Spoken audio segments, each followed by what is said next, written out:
stop climate change, stop antisocial behaviour, stop small boats. The government's been busy this week laying out its attempts to stop all of that. But will it convince the people of Bristol? We are on the outskirts of the city tonight at South Gloucestershire and Stroud College in a Conservative-held area, but the city of Bristol itself is split into 4 constituencies, all of which are currently Labour. But our audience here, as always, reflects the electoral map of the country. And as well as all the above, they also want to know, will they ever get on the housing ladder? Welcome to Question Time.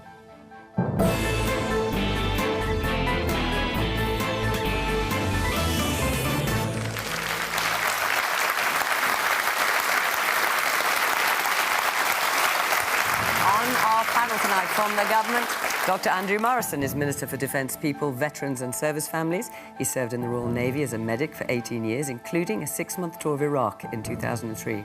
Emily Thornberry was elected to Parliament 18 years ago. She was Shadow Foreign Secretary for 4 years before running unsuccessfully for party leader in 2020.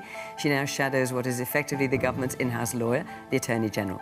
Helen Morgan is in just her 2nd year as an MP. She won the North Shropshire by-election, overturning centuries of Conservative domination there, taking the Lib Dem tally to 14. She now speaks for her party on levelling up, housing and communities. Fraser Nelson is editor of the right-leaning weekly magazine The Spectator, which has been running for nearly 200 years. He also writes a column for the Daily Telegraph. And Danny Sriskandarajah is the chief executive of Oxfam GB, the charity formed during the Second World War that pledges to end poverty and injustice. In his most recent blog, he said Britain's global reputation as a compassionate, generous nation is draining away.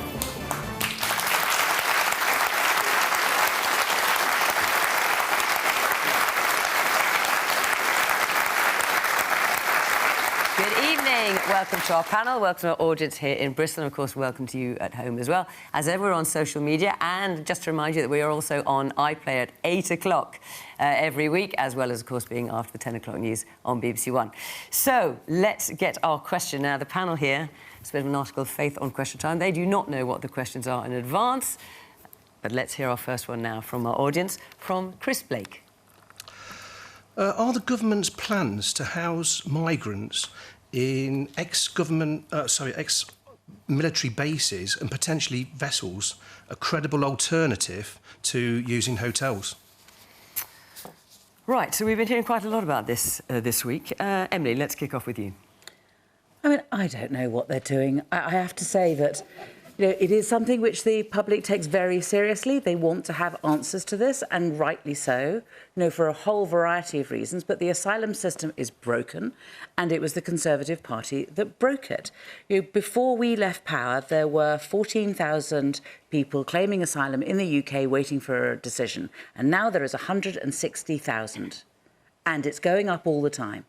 And what I think they're doing is they're not actually making a serious attempt to try to deal with the issue. I think what they're doing is they're just trying to divide us. They're just trying to distract us. They're just trying to get the headlines, just so that people can start fighting amongst one another. We can start arguing amongst ourselves and forget that actually what needs to happen is they need to start making some decisions about people who have come here to claim asylum, make those decisions quickly, be firm, be fair, make a decision fast, and get on and move on. It's not fair on the people who come here and claim asylum to be here for... I mean, I think that there are statistics like it's 450 days that you have to wait for a decision to be made if you're an adult. It's 550 days you have to wait if you're a child. But in terms of the question, Emily... You live in a hotel and you cannot do anything. You can't work. You can't do anything. You just sit there. Your life is suspended and you wait for a decision to be made. And it is simply wrong, and it's costing the country, it's £8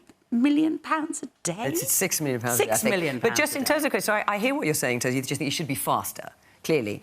But in terms of Chris's question, are the government's plans to house migrants in ex-military bases, potentially vessels? That's a credible alternative to using hotels. I haven't had Labour objecting to that. OK, so first of all... Are you objecting to that? Yeah, first of all, there's not... I mean, it's not as though they're saying that it's going to be an alternative. It's going to be an add-on.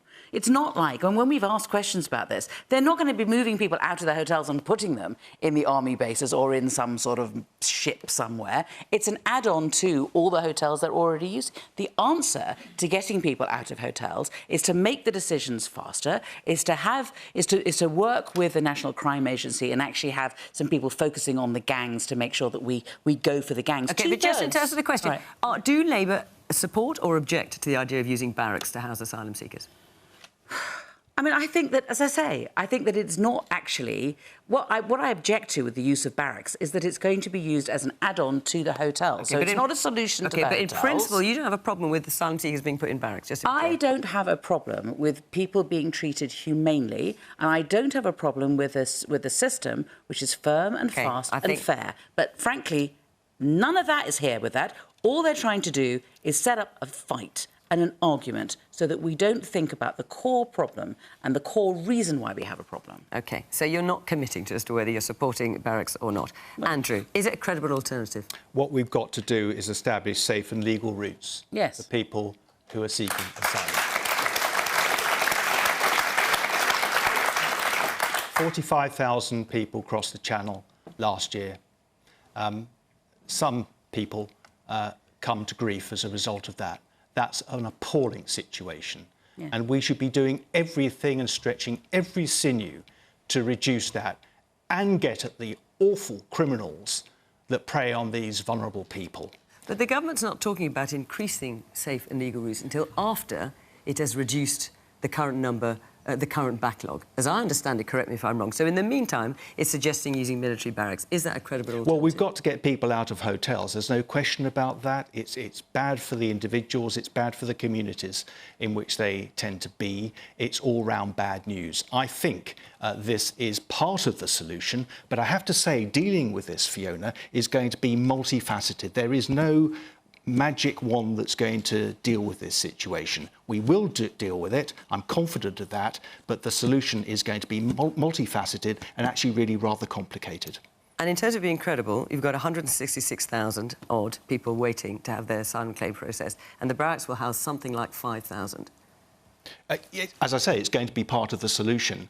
It's not the whole part, but I think it's a credible bit in the jigsaw. All right, there's lots of hands. Let's come to you. Yes, the man of the cloth there. Let's hear from you. Is it really true to say that it is a credible situation? Our obligations towards the Geneva Convention on Refugees are actually being upheld by the way that we are treating refugees at the moment, or I should say asylum seekers. I have the joy of having asylum seekers in the parish where I work. They do not harm our community. They positively enhance our community. They are a great bunch of guys who are able to have made a real change for the better for the church where I am and for the community where I am. It makes me so upset that this is seen as a problem and we're not listening to the stories of these asylum seekers who potentially have got so much to offer and have come from really unsafe places. They need to be given... They need more protection. Woman here the young woman in the jacket and the sweater, yeah.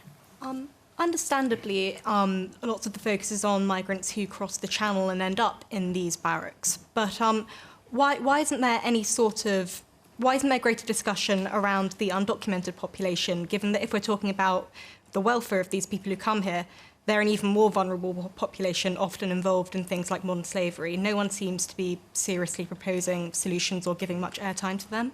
OK. The man here in the blue top. It's got to be better than putting them in hotels, where it was reported yesterday that it costs an individual £150 to put them in a hotel. Which hotels are they staying in? I certainly couldn't afford to stay in those hotels. So basis has got to be a financially better prospect. Danny. Well, look, this is a tragedy in so many ways. You know, on your last point, the bitter reality is also that some of those hotels are being paid for out of the aid budget. Yesterday, we found out in an independent report that a third of the UK's aid budget is now being spent in this country paying for hotels because the asylum system is not able to process people fairly. And I want to come back to the point made by the gentleman. You know, Fiona, you talked about my blog and talking about a compassionate Britain. Oxfam was founded 80 years ago on the basis that that Britain was a compassionate and generous society. We helped build the Universal Declaration on Human Rights. We helped write the Refugee Convention. And now we've got governments that are trying to rip up those obligations.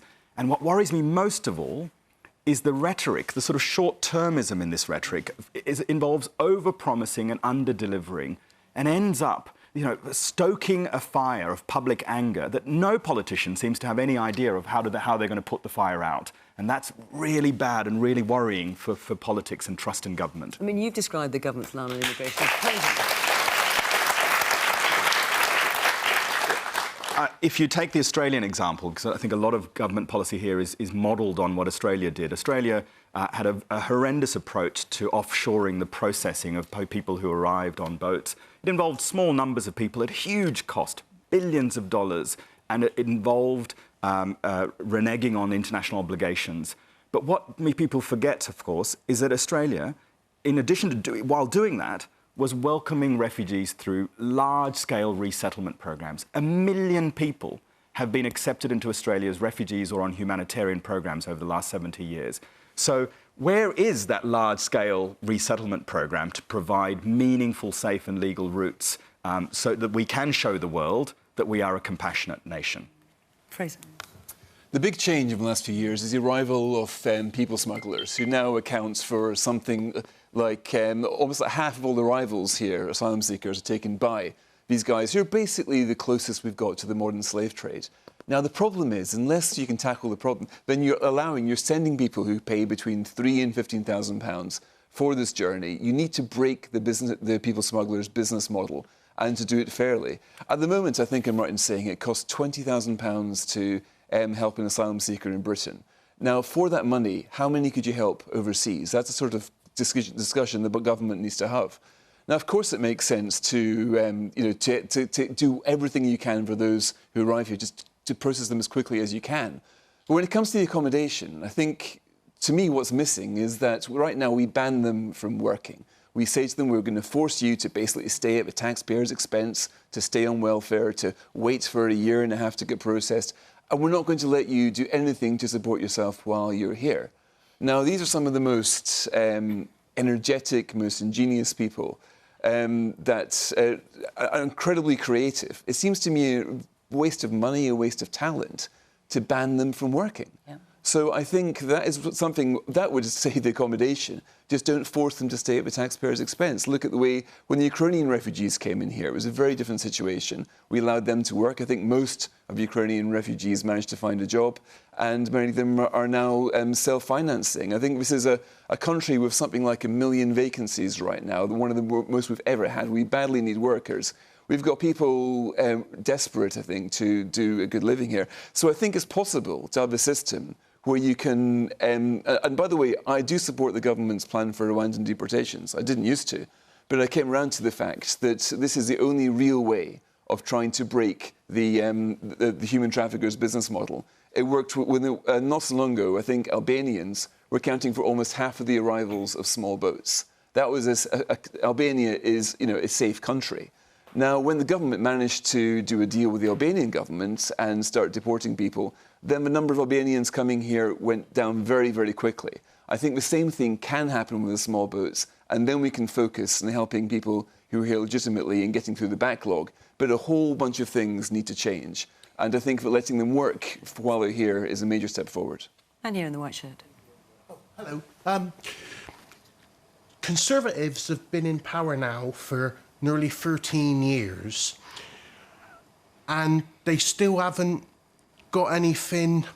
They're not building suitable places for the immigrants that come over that want to stay here, while everything's being processed, and putting them up in barracks, was it? Mm-hmm. Yes, I think that's ridiculous. We need investment, and I don't understand why it's taking Conservatives so long, and their ridiculous idea of flying everybody to Rwanda, I think that's stupid. They need something that's more humanitarian. They need something that's more thought out, because there's a lot of people, a lot of potential that's coming over that can help England and the United Kingdom. And at the moment, we're wasting it because we're not letting them work. We're putting them up in hotels. We should have we should have things that's better. And we've got a housing crisis as well. Conservatives should be on this. They shouldn't be 13 years in and still scratching their heads. OK. Well, Danny, I'm going to come back to you. Andrew, I'll come back to you, obviously. Before I do, Helen, we can't hear from you. So are the government's plans to house migrants on ex-military bases, potentially vessels, a credible alternative to using hotels? And, of course, we've already seen the Foreign Secretary, the former Home Secretary, objecting to a military base in their constituencies, and also another Tory MP, Edward Lee, also doing the same. Well, I think overall we shouldn't be in a situation where we've run out of hotel space and now we're looking for ever more inventive ways of finding places for these people to languish while we process their claims. I think, you know, clearly they have to go somewhere because we haven't dealt with them properly. But it's outrageous that we've got 160,000 people languishing in hotels on £5 a day, waiting to be homed. And frankly, I was astonished by Andrew's answer because the government haven't prioritised safe and legal routes at all. They've prioritised the deterrent and the demonising of people who are coming here for safety at every step of the way. And I think it's extraordinary that we've heard that this evening because actually it's clearly the right answer. And the other thing that makes me quite angry is that the safe and legal routes that are in place, we know are a fallacy. We know there are people in Afghanistan who have a right to come here, who've been asked to go to the Taliban to get their documents stamped to come here. And I think, frankly, the way we're treating migrants at the moment, it's not only incompetent and highly costly, it's frankly inhumane and it's shameful. Let me hear from a couple more people. Yes, the man here in the blue sweater towards the front. Yeah, hi. I think that the government seems to be focusing on the wrong issue here. It's focusing on the symptoms and not the cause. And we constantly keep hearing sound bites from this government about Rwanda.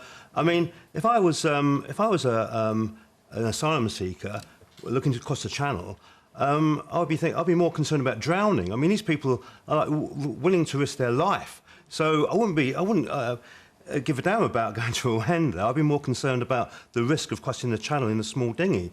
The actual the cause is obviously we've got kind of global issues where people are being displaced through war or famine, and I get that that's going to take a while to resolve. But basically, these gangs that are exploiting these people, no one seems... I mean, it's not really in France's interest to stop it because they're just moving the problem on to another country. So we're not actually sort of tackling the cause. And we hear, like, words from the Conservative government, but nothing... And this gentleman's right. We had 13 years, and the situation... And we've had Brexit, where we're supposed to take control of our own borders, and the situation is worse, and it's getting worse. Now we're trying to scratch around, looking for disused buildings to house these people. When's it going to start getting better? Let me just ask, because obviously the government is pursuing this policy in the belief that it is popular with the electorate. And so far what we've heard is pretty universal criticism of it. Is there anyone here who supports what the government is doing? I see loads of hands going down. Yes, you, sir, in the pink shirt. Let's hear from you. I'd like to say that most people would support offering a safe haven to people escaping terror and war zones. Isn't part of the problem the ability to filter people? I understand that the processing personnel have been reduced by about 40%, which is causing a logjam. OK. Well, listen, let's put these points. Andrew, so you're hearing... I have to say, I mean, when I asked for support, I didn't really see an awful lot. And you had the gentleman here who was saying, you know, you've been in power for 13 years. Yeah. When's it going to get better? Yeah. It's a fair call, but it's a pan-European problem. So you go to every country in Europe, you'll get a similar story. You'll get it in France, yes, but you're not in government for them. You're in government for here. So what are you going to do about here? It sets the context and it explains the complexity of the situation. Now, look, we've got to stop the boats for the reasons I've explained. Must stop the boats. We've got to get people out of hotels. That's completely unsatisfactory. What I would say, though, is there are safe and legal routes, and we've heard a couple of them described. We've had people from Syria, Hong Kong. We've had people from Ukraine, particularly, including in my constituency. These things exist. What I'm interested to see is what happens with Albania, since we're now repatriating Albanians because they have no basis to be in this country. And if we see, as we anticipate, a fall-off in people making that hazardous journey from Albania, a safe country, to the UK, then I think that will be an indicator of success. But I come back to what I said originally, Fiona. The solution to this isn't one-off, it's multifactorial, and the things we've heard described this evening are all part of a solution, but it's going to be long and complex, and at the end of the day, it will be incomplete. There will always be people who make that hazardous journey. What we have to do is to drive that down to a minimum and make sure genuine asylum seekers seek safe and legal routes to claim asylum in this country where they have always been welcomed. OK, I'm going to take another question. Before I do, I just want to say that we are on a 2-week break after this programme for Easter, as indeed are MPs. And when we return, we will be in York and then we'll be in Ealing in West London. So if you'd like to come to a future programme, the address is on the screen here. Have a look there and you can see how to apply. So that's York and then Ealing in West London. We would love to see you. Right, let's take another question. I'm going to try and get through a number, if I can, tonight. Jeff Halls. Can we ever get to net zero? Right, OK. So the UK policy is to get to net zero by 2050, so to put no more greenhouse gases into the atmosphere than we take out. Can we get to net zero, Andrew? The government's made a big play today of its Green Day, whatever it's calling it. Yeah. The answer is yes, we can and we must. And there are 2 reasons for that, and they're 2 sides of the same coin. 1 is the environment and our need to protect it. 2 is our security. And if the past few months have taught us anything at all, is that we must become more self-reliant on energy. 40% of our electricity last year was generated from renewables. We've cut our emissions since 2010 by 50%. That's the fastest rate in the G7. We're doing well in this country, and also that's generating prosperity for us and jobs, including in my own constituency. So there's every good reason, whether you believe in climate change or not, whether you think it's man-made or not, to be supporting this. And the answer to the gentleman is yes, we can, and yes, we will. Danny. I agree with Andrew on one point, which is that we must. I was in Somalia recently, where there is a heartbreaking drought, the worst drought we've seen in 40 years. And people in that part of the world who've had nothing to do with climate breakdown are suffering the consequences of climate breakdown today. There's been an 8-fold increase in humanitarian need as a result of extreme weather events that are driving droughts, floods, wildfires, cyclones. And so we have to do something like this. But the plans that the government have set out today are tinkering at the edges. There's no new money, there's no new investment, there are no new ideas. We need a game-changing set of interventions. And I was really disappointed that the Chancellor today wrote a blog that said that he doesn't want to get into a race on subsidies with the United States on who can subsidise green technology. This is a race to save our planet, to save our species. We need much better, more significant interventions from government. OK. The woman there in the orange cardie. When are the government going to stop their greenwash? At the same time they're saying they're doing such a wonderful job, they're outsourcing most of the carbon emissions to China and so on, because our manufacturing's been destroyed. And they're granting airport expansions, they're granting covering coal mines, they're granting North Sea oil. They're talking one thing, but actually doing very, very little. OK. I will come back to that. Yes. One there with the glasses. Yes. I think it's quite ridiculous that the Minister talking. Oh, hang on a minute. I've got the microphone in the wrong place. Wait a minute. I'll come to you in a second. I can't try to see. There's a woman back there in the glasses with a purple top. Yes. Oh, me. I think this question relates to the earlier question about immigration, because the things that we're doing in Britain now are going to have an impact on a lot of countries around the world. We're seeing it already with very low-lying islands, the Maldives, other places where people are having to leave their homes and resettle. So in terms of how the government is addressing all of this, are you going to start looking at how we start dealing with climate refugees? Okay. Now, who was it who was trying to... Was it you? Right, let's hear from you now. I think it's quite ridiculous that the Minister's talking about his government's record like that, when only this week the government's own Committee on Climate Change said that they're only on track in 5 out of 45 of the objectives to reach net zero by 2050. And that's at a time when, as I said before, they're continuing airport expansion, like here in Bristol, and they're also giving new oil licences to places in the North Sea and pushing that forward. I think that the government to claim that they're on track is completely ridiculous. OK. Actually, Helen, I'm about to come to you. Before I do, Andrew, do you want to answer some of these points? Because the government has given the green light to the opening of a new Cumbrian coal mine, which has been criticised by the UN. You've got the point here. You've also got the Climate Change Committee saying the government's not on track. You've got the National Audit Office saying the government's not on track. Oil and gas licences off Scotland.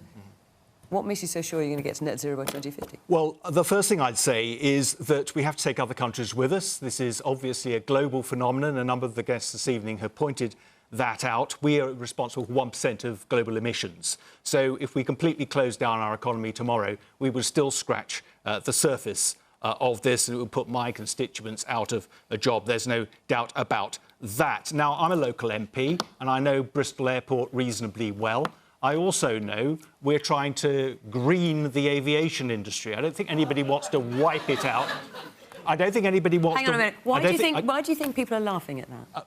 Well, I think it's because aircraft and green don't necessarily automatically go into the same basket. On Saturday, the government's halving air passenger duty on domestic flights. Does that feel particularly green? If we are to maintain people's desire to do air travel, go on holiday reasonably cheaply, then we do have to green, as far as we possibly can, the aviation industry, and that's absolutely an imperative. Well, I'm not going to turn round to my constituents who work really hard, day in, day out, and who look forward to their 2 weeks in the sun. I'm not going to turn around to them and say, I'm sorry, but you can't do that. But if you lived in France or Germany or Italy, then you can. I think that would not be a popular thing to do. What I would say is, just to reiterate the point, we are streets ahead of our peer group. I'm really proud of the fact that we are decarbonising at the fastest rate in the G7. I think that is a real achievement. We should be proud of that. But I agree entirely, there is so much more to be done. I agree 2050 is a challenge target. It's going to be really difficult. It's going to alter profoundly the way we live our lives. But we have to do it. Helen. OK, all right, you're saying 2050 is too late. I mean, Helen, it comes down to very difficult choices, doesn't it? I mean, you're getting a barracking here from some people in the audience about flights, for example, but people do want to get on flights. They do want to go on holiday and not be told that they can't do it, for example. I mean, there's lots of things like that. Well, that's true, but I think the government has made some really, appalling progress, really, since 2015. I think we did make good progress, actually, when we had a Lib Dem climate secretary, energy secretary, and we quadrupled the energy output from renewables, but it's been pretty sluggish since. And people in the audience, I think the lady over there already mentioned the Cumbrian coal mine. There's no commitment to building. So you think that should, just to be clear, you think that shouldn't be opened? It shouldn't be opened, and it was the local people in Cumbria didn't want it open either, and there's no sense to this decision. So what are the difficult choices that the Lib Dems would make, for example, in order to get us to net zero by 2050, or as the UN wants, by 2040? Well, there are some easy things you can do, like insulate houses, for example, which wasn't mentioned in today's. And how easy is that, actually? We've got 20 million homes. Many of them, I mean, insulating new builds is perhaps easier. But when it comes to, Britain's old housing stock, how easy is that, actually? Well, you've just got to invest, haven't you? We've got to have the right people with the right skills to do those jobs, and we've got to have the right incentives in place for people to want to improve their housing. And there's got to be... And have you any idea how much that would cost? And if I don't know off the top of my head how much that would cost, but the reality is we have to make these choices now. And there are ways of bringing down that cost. So, for example, if you do a whole street in one go, that's far cheaper than doing little pepper-potted houses here and there. So there are steps that we can take, but today didn't include allowing onshore wind generation. I mean, there are loads of things that could have been done today that were simple, straightforward steps that were missing from this plan. And I'm afraid the lady up there is right. This was just greenwashing. Fraser. We're incredibly down on ourselves in this country about the progress we make. I mean, Andrew Murrison isn't quite right to say we've made the best progress in the G7. We've made the best progress in the G20. There is not an industrialised country in the world that has cut their carbon emissions faster than Britain. Closed all the coal mines. Well, yes, we have. We've moved to gas and it's a lot more efficient, but there is nowhere. And a lady there talks about greenwashing. Now, even if you include the things that we import from China, then we made the second best progress in the whole of the G20. Our carbon emissions are now the lowest since Victorian days, not since 1857 has our carbon output per capita been so low. This is, in my lifetime, carbon emissions have halved. Now, this is incredible progress, and the answer is not to tax the poor off the roads and out of the sky, is not to ramp up people's heating bills to even more unaffordable than it is already. This is being done, by and large, by simple scientific progress. We're using things far more efficiently, the engines of, I hate to say the word, but capitalism. Capitalism and technology, consumer choices, we are becoming cleaner and greener. We are learning to tread more lightly on the planet. But when you hear, Fraser, the UN saying we're just not getting there fast enough, we're not going to make it, we're not going to stick to this 1.5 degrees above the industrial level, above the 19th century, we're just not going to get there. Yeah, by the we, they don't mean Britain as 1%. No, sure, they mean the world. But China. Fairness, of course. And by the way, this is where I find Oxfam's position on this strange, because I would have thought, take China, right? In the last 40 years, China's carbon emissions have quadrupled. A big problem, right? But why they quadrupled? Because China has taken 800 million people out of poverty. When countries rise from their agrarian knees, when they stop being quite so poor, they start to consume a little bit. Now, is China's carbon footprint a price worth paying for taking all those million people out of poverty? I would say absolutely. We need to remember this. When we talk about we, sure, China, the rest of the world, I mean, the rich world's carbon emissions have been going down pretty much for the last couple of decades. It's the rest of the world where they're going up, and that's because people aren't dying quite so young. We're living better, fuller lives, and thank God for that. And carbon, if carbon is the price we pay for that, that is a price worth paying because there are other things we can do. We can do carbon capture. There are plans about that today. We can do all kinds of things. We do not have to make the poor and those who can barely afford to take a flight or drive in their car, they do not have to bear the price for this. Technology can do it, and we know that because look at the last 40 years. The progress we're making in Britain is unbelievably good, and we should congratulate ourselves, I think, a little bit more for that. Emily. I think that some country is going to win this global race for becoming a green economy. And I can't see any reason why it shouldn't be us. You know, we were the country that first industrialised. We're the country that should be able to show the way when it comes to an alternative way of living. And that would give us security. We wouldn't need to worry about Putin anymore. We would be making our own energy. We would be insulating our homes so that people's bills went down forever, would not go up again. We would have electric cars, but that does mean that we need to invest in plants that will be making the batteries. You know, we need to have a bit of vision and, quite frankly, a bit of leadership. And what we saw today was yet another bit of greenwash, as people have said, repackaged and a now kind of shinier green bit of paper. But it's Groundhog Day. It's the same thing over and over again, and it simply isn't radical enough. And I think people want this government to go further and faster because we all know we have an obligation to look after the world and we can lead the way. But Emily, what country is doing it better than us?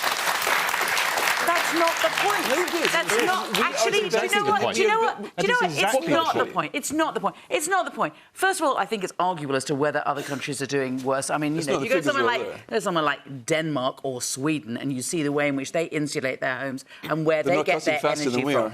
But the point is this, right, is that with a bit, I mean, given that we have the wind power that we have around our country, you know, given the potential that we have for renewables, we are not going fast enough. Why don't we have onshore wind? Why do we have these drafty homes? Why aren't we insulating them? Yeah.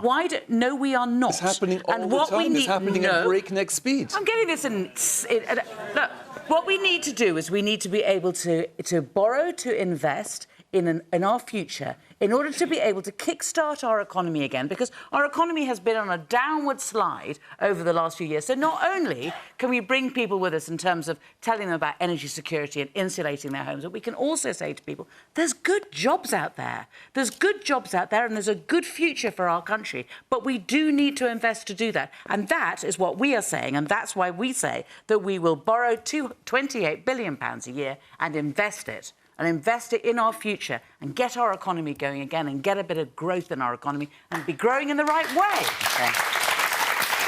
Well, we've been talking about insulating homes. Let's sort of in that area. Let's hear from Melissa Ward. Melissa, where are you? Should I accept the fact that I may never be able to afford to buy my own home? So should you have to accept that you may never be able to afford your own home? And you're... Tell us a bit about yourself, Melissa. You're how old? I'm 25. Right. And what do you do? I'm a trainee clinical scientist. Right. So that's a proper job right there. And so do you think you'll ever be able to afford it? Do you think it's just completely off the cards? You're renting, presumably, at the moment? I rent at the moment, yes. It just seems quite far out of reach, given rent prices and how difficult it is to save up for a deposit. Yeah. OK. I'm sure you won't be alone in that. Helen? Well, I think the crisis in the private rented market is well documented, and I think we're all aware that there's huge pressure on it. And just in terms of... I've just set up my office in North Shropshire. A couple of people moved to North Shropshire to come and work for me, found themselves in exactly your position, except they couldn't even find somewhere to rent. And somewhere like North Shropshire, where you would expect the pressures to be low, they're extremely high. People are struggling to find homes. I mean, well, the number of available homes to rent in the UK has decreased by a third since in the last 18 months. Well, look, housing is your brief. What can be done about it? Well, I think that there are two things. I think first of all, the top-down housing targets that all parties have had on their commitment sheet, if you like, for a long period of time, haven't delivered. We haven't delivered 300,000 new homes since the 60s, and it's not working. So we need to have a fresh approach to how we look at new housing. But for me, most importantly, we need to have a fresh approach to social housing, because we know there are 1.5 million people on social housing waiting lists, and that's adding pressure into the private rented market, pushing rents up for people like yourself who can't save for a deposit because of it. But it's also meaning that we've got families living in inappropriate accommodation, bed and breakfast, people being moved around, you know, kids getting settled in a rented house and then being uprooted because their landlords evicted them and sent somewhere else. It's an appalling situation. The government have promised renters reform. They haven't delivered it. We need to see that. We need to see it now. But I think most importantly, we need to see a proper investment in social housing. OK. Let's hear from some of the woman in the further back, the woman in the pink sweater.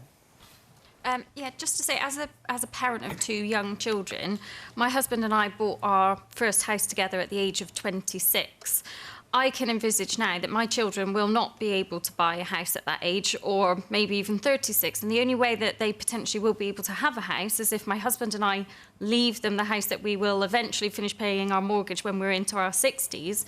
But then, if we leave them our house, our children would be subject to paying a 40% inheritance tax on that property. So I can just see the difficulties. This is not only in private rented accommodation, but people getting onto the property ladder. I just can't see it happening for people in their 30s at the moment. OK. Man here in the dark blue top. Yes, there with the short sleeves. Yes, you. I think on top of trying to find a new house to buy, I think we need regulation on the houses that are being built. There's a lot of houses like Redcratch Quarter, this is literally right by where I live. They're looking to build 850 new homes, and 100 of them are single-bed, one-bed flats.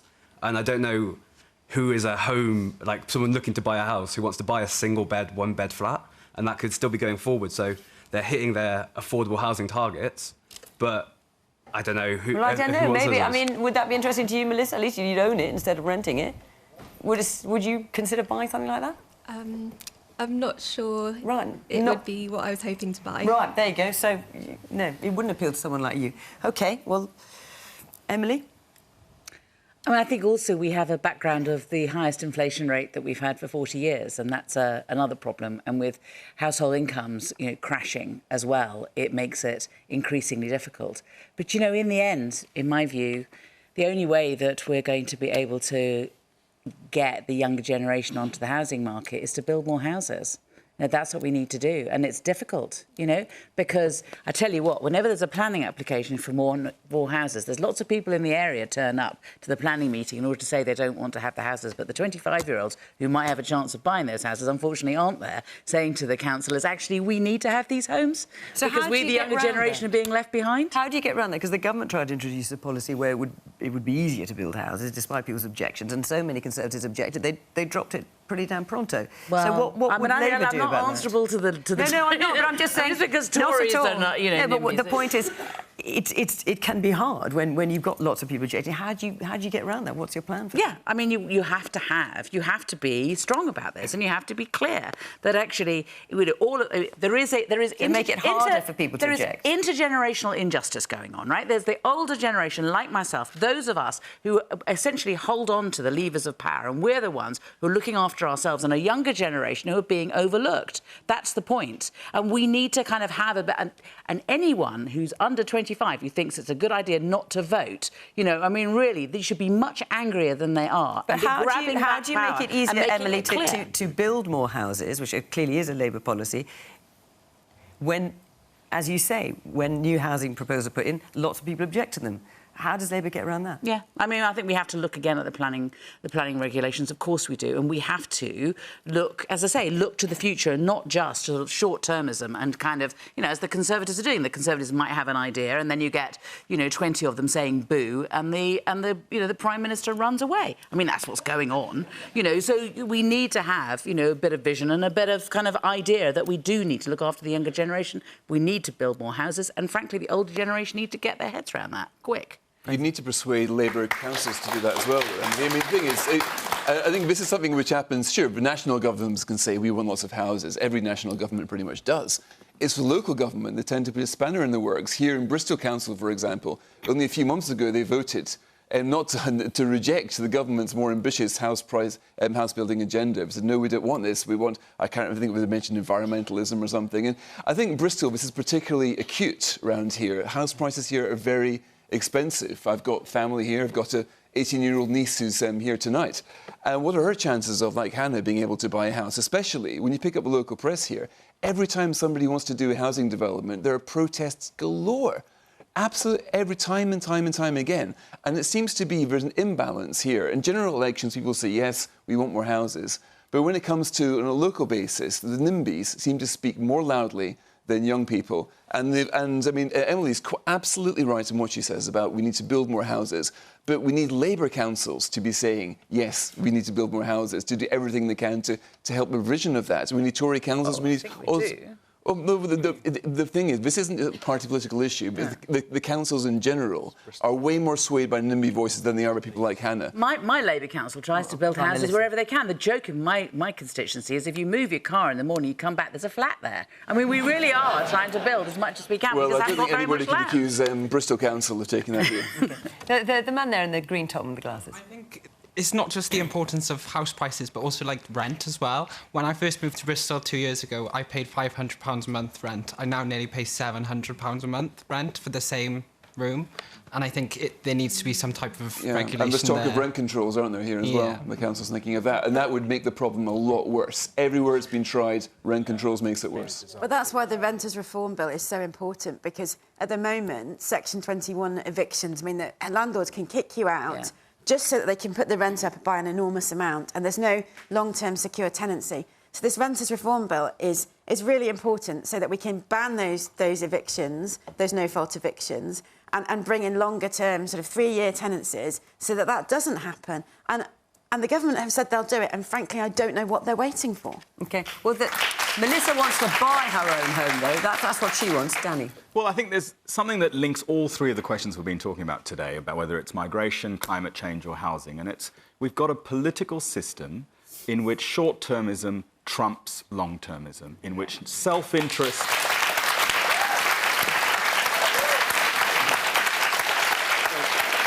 The lady up there was talking about symptoms and causes of migration. You know, tonight, 800 million people will go to bed hungry around the world, and yet our government is cutting the aid budget. Mobility and the factors that drive it are long-term and are going to get worse. We need long-term solutions. Climate change, the young man here who was calling for more ambitious targets by 2030, while politicians are arguing about who are we going faster than with. Are we doing as much as we can to deliver intergenerational justice? And the same goes for housing. We're scared to tackle inequality. Those who happen to have wealth are seeing their wealth accumulate at greater rates than we've seen in history, but young people can't get on the property ladder. We need a political system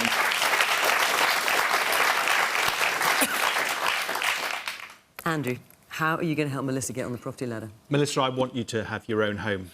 I think it's an aspiration. Well, not half as much as she does. How are you going to help her? I've got 5 children about your age, and I live this experience, and I'm with you. I'm from the party that introduced right to buy, and the reason for that, the reason that was a good thing is it gave people, for the first time in generations, the kind of thing that a lot of us in this room will have just taken for granted. So the aspiration is the correct one. We built 2.2 million houses since 2010. I have lived the experience. Yeah, but you know, you're way off target in terms of meeting your target of 300,000. So I deal with all this, and Emily is quite... OK, but so how do you help her? Right to Buy was quite some time ago. How are you going to help her now? I need to make this point, because it's the lived experience of all constituency MPs. The reason we got the 2.2 million is because we have lived in a target-driven environment. That's what's driven these. But locally, it means that we have to face down sometimes vociferous opposition from people who don't want these houses on their doorstep. But you go round my constituency and 650 up and down this country, you'll see building going on right now. But it's not fast enough. And the government's dropped the compulsory targets now. Part of it is the way that landowners and developers are gaming the system. And I think that's a great unspoken problem in this. We need to deal with that. I accept it. It's a fair challenge. And I suspect each one of us politicians, each one of our parties running up to the next general election are going to have something that's going to convince you to vote for us. And we're not there yet. But your aspiration's the right one. I want you to own your home. I'm confident you will. We've all got a job to do, because I don't suppose any of us have given you a convincing answer tonight to design something that's going to work for you. So from what you've heard, are you confident that you will? Not entirely. Right, OK. We hear you.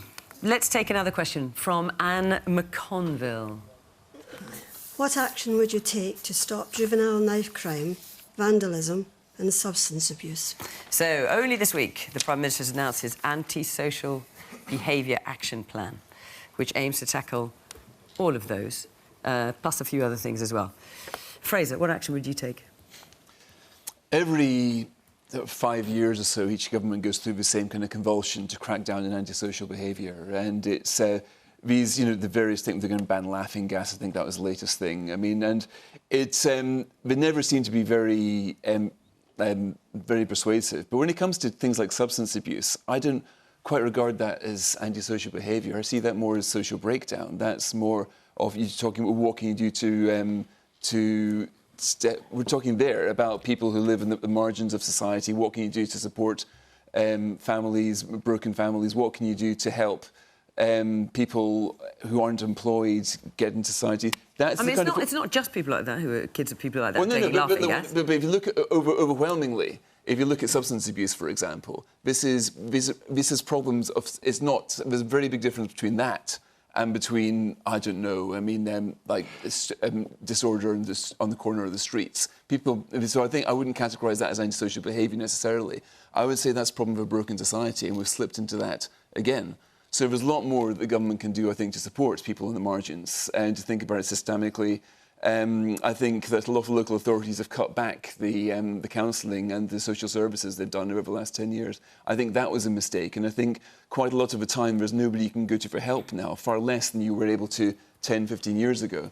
So there you can see the edges of our society starting to fray in a very alarming way. And I don't see it as a law and order crackdown. I don't think any kind of law and order crackdown are going to help the sort of problems that you talk about. Danny. I agree with Fraser. We need to invest in our public services. Everywhere that Oxfam works around the world, we find the best way to reduce poverty is to provide people with a safety net. Invest in education, invest in health, allow those people who are living on the margins of your society a route to a better life. And yet in this country, it's a tragedy that the sorts of issues we deal with in other parts of the world, we're having to talk about here because we've been underinvesting in the safety net, in social protection. And we talk about a cost of living crisis here, which sounds as if there's some sort of inevitable mechanism, an invisible hand that's, driving inflation. That's not what's happening. We have an inequality crisis. We are... So where's Danny...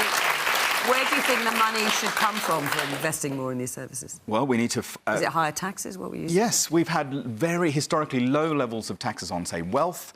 You know, we're paying the highest level of tax we've paid since the Second World War, I think, at the moment. But right, not we've had cuts. Not the rich, you're saying. And on wealth taxes, you know, the returns to wealth in the last few years and the last few decades across the world have far outstripped the returns to labour. Last year, 1.7 billion workers in the world had their wages grow slower than prices, which meant that they're worse off as a result of what's happening. That's happening not because of some sort of global phenomenon. It's happening because of deliberate policy choices not to protect those who are vulnerable, not to raise the minimum wage, not to tax the wealthy.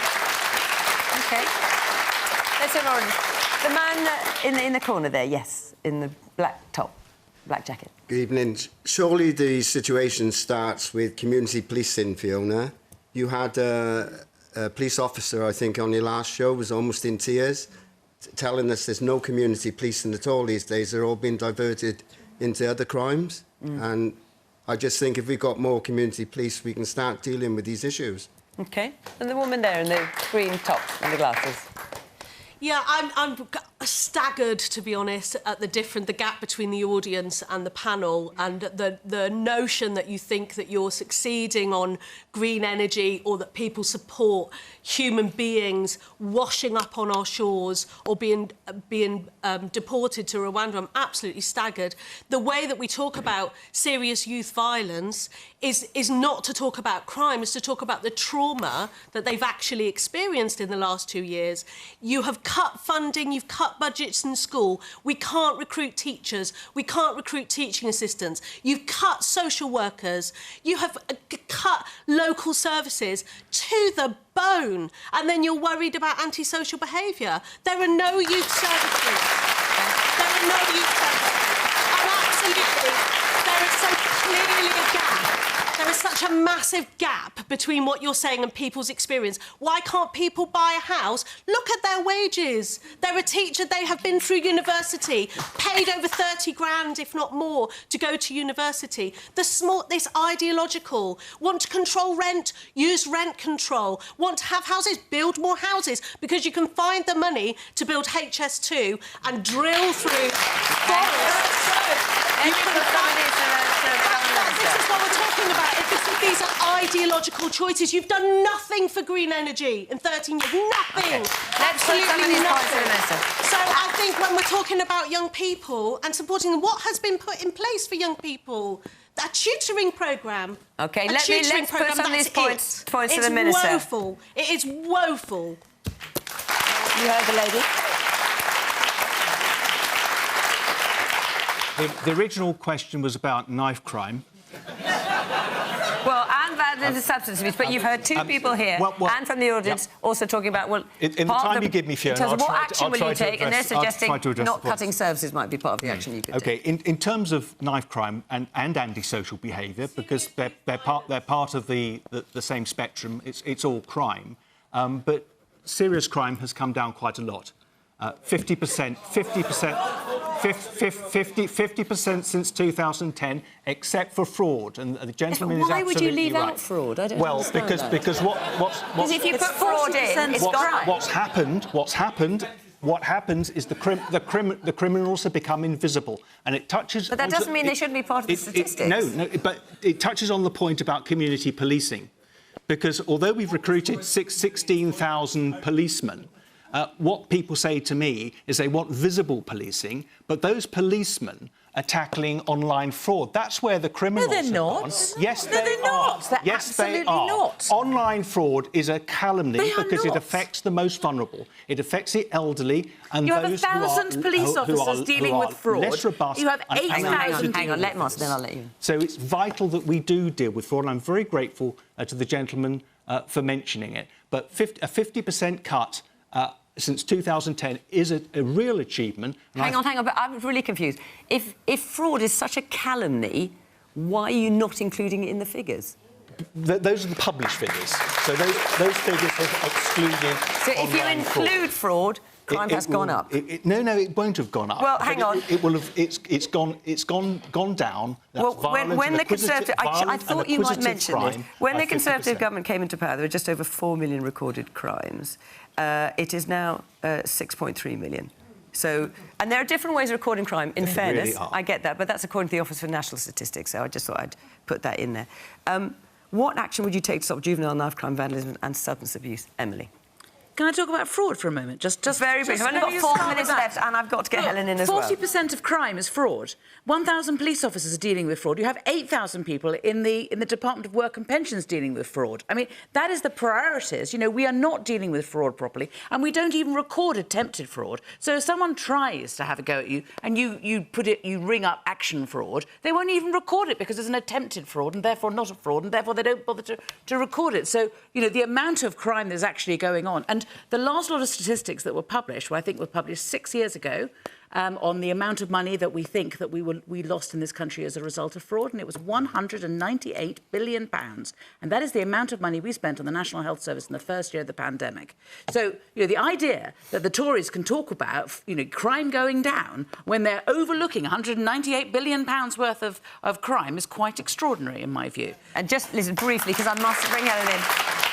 What action would you take to stop... Let's deal with Anne's question. She's asked it. What action would you take to stop juvenile knife crime, vandalism and stuff? So there's very quickly. So we would reintroduce the PCSOs, the community police officers that we've been talking about, because no community can have policing done to it. You have to work with police officers, and that's the way in which you make a community safe. And the community's priorities then become the police officers' priorities because they work closely with that community. We have to spend, and we, Labour, would spend £1 billion on mental health, and we will be putting mental health workers in the schools. Every secondary school would have a mental health worker, and all primary schools would have one that they would be sharing, so that we can deal with those issues as well. We would stop the way in which you can buy knives so easily online.